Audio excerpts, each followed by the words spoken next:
Uma situação que a cirurgia ortognática também vai atuar, nas situações de muitas vezes um paciente sequelado.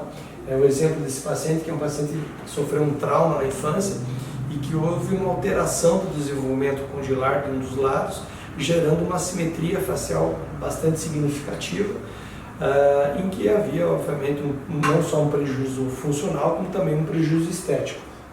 Notem que esse paciente apresenta uma assimetria bem significativa da mandíbula, da maxila, existe uma alteração do plano oclusal desse paciente em função dessa circunstância, mas no aspecto oclusal, notem que não é uma discrepância tão importante, em que a questão oclusal não é o grande foco, mas sim a questão estética nesse paciente. Obviamente houve uma necessidade de um planejamento mais complexo, né? Casos grandes requerem grandes intervenções, e nesse caso não foi diferente, em que a gente teve que fazer uma intervenção. Note a diferença de crescimento da base de uma mandíbula, que não cresceu em função de uma ausência praticamente de côndilo, que é uma das matrizes de crescimento da mandíbula, né? E do outro lado, o crescimento do côndilo normal com a mandíbula normal. Notem essa diferença bem significativa de um lado em relação ao outro, a ausência total de côndilo,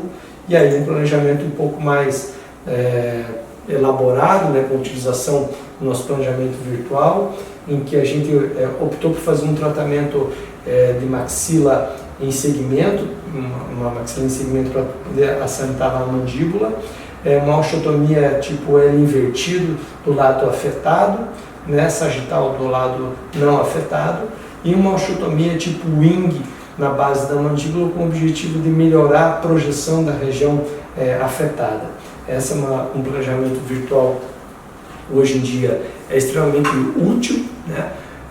Estaria no mesmo uma proporção de hoje dos tratamentos utilizados com os alinhadores na ortodontia, os Invisalign, Clean & Correct, enfim, todos os alinhadores que hoje são a revolução dentro da ortodontia. Nós temos a nossa revolução dentro da cirurgia, que são os planejamentos virtuais, em que a gente tem uma riqueza de detalhes de planejamento que nos auxiliam muito no ato cirúrgico. E esse é um caso que foi aplicado nessa situação, justamente do tratamento ortocirúrgico. Inclusive, fizemos nessa circunstância uma situação de um setup do tamanho do enxerto que seria adotado no lado afetado, cerca de 13 milímetros, já que a gente precisaria de enxerto nessa região para conseguir dar um reequilíbrio na face do paciente, né? Então essa foi a situação que foi adotada. Notem a movimentação, que é bastante importante, né? Gerando um gap bastante grande nessa região afetada, com necessidade de fazer enxerto ósseo, né? E aí uma resposta grande no aspecto esquelético, consequentemente com efeitos no aspecto estético desse paciente bastante significante.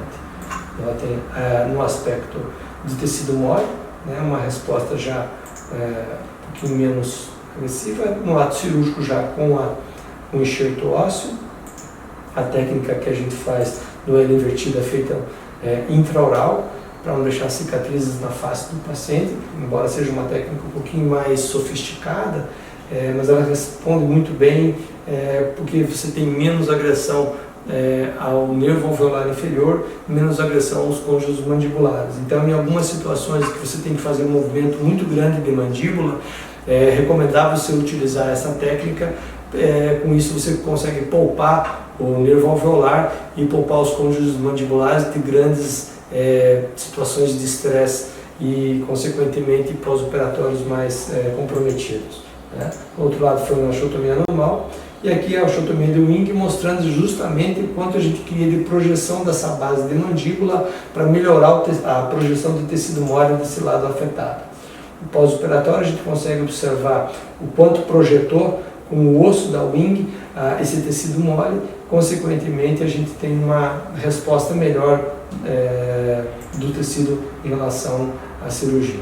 Lembrando que sempre, em casos da simetria, a gente tem um tempo maior de adaptação dos tecidos moles. Não é uma situação que vai se resolver no ato cirúrgico. A resposta do tecido mole, a gente pode comparar isso a uma musculação assimétrica. Esse paciente fez um movimento assimétrico por muitos anos, desde o ato da nascença, ele trabalhou em diferente força muscular de um lado em relação ao outro. Consequentemente, você tem uma quantidade e um comprimento de fibras diferente de um lado em relação ao outro. Quando você faz a cirurgia, você não modifica essas fibras. O que você vai modificar é o aspecto esquelético. Essa readaptação, essa remodelação de fibras é um processo lento, que dentro da literatura relata-se em torno de 3 a 4 anos para a gente ter uma resposta melhor do tecido mole. E aí a gente já consegue observar nesse paciente, depois de 3 anos de operado, uma oclusão estável e uma resposta de tecido mole muito mais interessante, se a gente observar esse paciente pré-operatório, paciente no pós-operatório, em que você tem um pouquinho mais de simetria dos tecidos moles, mas isso não depende somente do ato cirúrgico, e sim de uma remodelação, de uma reacomodação dos tecidos moles que é feito ao longo dos anos, como a gente orientasse esse paciente a fazer uma fisioterapia, uma musculação de uma maneira simétrica, ou seja, você vai colocar 3 kg de um lado, 3 kg do outro para você voltar a ter a tua musculatura de uma maneira simétrica. Então essa resposta de tecido mole é um pouquinho mais lenta quando a gente observa no aspecto esquelético que você resolve no ato cirúrgico.